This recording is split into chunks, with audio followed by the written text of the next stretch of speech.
The Fortress That Swallowed Armies.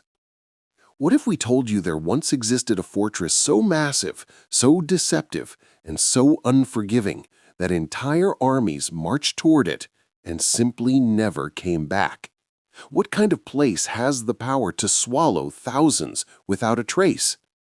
As we step into this story, we enter a world where stone walls weren't just barriers, they were predators. This fortress didn't just stand against its enemies, it consumed them. And today, we're taking you inside its shadowy past, where strategy collided with fear, and commanders learned the hard way that not every victory comes from courage alone. A first look at the beast. When we picture a fortress, we usually imagine thick walls, watchtowers, and maybe a moat. But this one wasn't just big, it felt alive.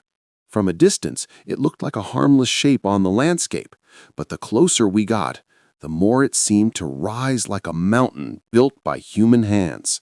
Its walls weren't just high, they were layered with traps, narrow pathways, and hidden gates that made invaders feel like they were walking into a maze rather than a battlefield. Stepping past the walls. As we move deeper into the story, imagine how an invading army felt the moment they crossed the outer gate. The space looked open, almost welcoming, but that was the first trick. Within minutes, soldiers found themselves funneled into tight corridors where their numbers didn't matter anymore. It was almost as if the fortress was rearranging itself to trap them. Every corner hid archers, every turn narrowed just enough to break formations, and every echo made it hard to tell where danger was coming from. This wasn't accidental. The architects had turned the fortress into a weapon. They studied wind, sound, terrain, and movement, shaping every stone with purpose. Nothing inside was random. Even experienced commanders felt like they were fighting a ghost they couldn't see. Where armies disappeared. The most terrifying part wasn't the size. It was the silence afterward. Many armies marched in confidently, fully equipped and fully prepared, but only a fraction ever made it out. Some historical records describe whole battalions vanishing inside, unable to escape the traps and confusion within the walls. The fortress didn't need to crush its enemies with sheer force. It exhausted them, disoriented them, and drained their will to fight. And that's why people began calling it the fortress that swallowed armies. Not because it literally consumed them, but because once forces entered, they lost more than men.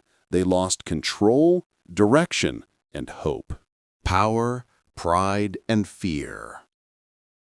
As we shift the lens from the battlefield to the rulers behind it, we see something else. This fortress wasn't only built to defend a kingdom, it was a symbol of pride. Kings and warlords used it as proof that they understood war better than their enemies. Its presence alone changed the balance of power. Some rival rulers refused to attack it altogether, saying it was like throwing an army into a pit with no bottom. But the fortress also created fear among those who lived around it. People believed it held secrets beneath its floors, hidden chambers where prisoners vanished forever, and tunnels that stretched farther than anyone had ever mapped. Whether those stories were true or not, they helped the fortress build a reputation that survived long after kingdoms fell. The legacy that stayed. As we reach the end of this journey, we realize that the fortress wasn't just stone and strategy. It was psychology. It proved that sometimes the most powerful weapon in war isn't fire or steel, it's fear. Even today, when we explore its ruins or read about its battles, we feel the same chill that ancient armies must have felt. The walls may be cracked, the gates may be broken, but the legend still stands strong. And that's why the fortress that swallowed armies remains unforgettable. It reminds us that not every battlefield is open ground. Sometimes the deadliest trap is the one we walk into with confidence, never realizing the walls around us are watching, waiting, and ready to close.